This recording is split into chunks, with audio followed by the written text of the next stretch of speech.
Are you into self-sustainability, growing your own food, and just generally reducing the grocery bill? I'm standing in my backyard. It's not exactly large, right? But we're taking these 3 containers and we're turning them into 480 square foot of aquaponic grow space. So it's day one. The first thing I did was get those 3 IBC totes delivered from a local reseller. I paid about $100 a piece. Everything else, that pickle barrel, the expanded clay balls, that water pump, that all came from my parents' house where I salvaged from an old aquaponics system. I'm now taking the brackets that hold the tank inside of the pallet off. That gives me the ability to remove the tanks. That way, as I cut the frames of these totes, I don't damage the tanks themselves.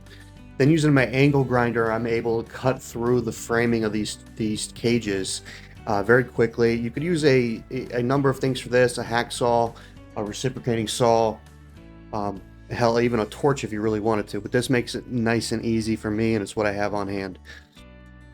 So I just kind of cut across the top, rotated the frame as I went, and then there is a placard that is used for the signage of the tanks. I just broke that off with a hammer. It took about a couple seconds. So the design I'm going with is taking these 3 tanks, turning them into 3 grow beds, a sump tank, and a fish tank.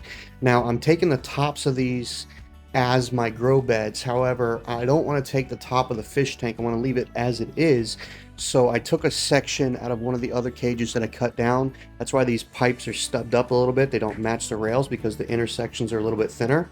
So I added the extra height, and then I drilled holes here and used the bracing from the fish tank to brace this 3rd grow bed. Now that catches us up for day one. I then went and got a lot of lumber to build the framing, and that's where I'm going to start on today. So I'm kind of set up, and I'm going to build the frames for these to sit on, and I'll update you as I go along. Thanks for watching.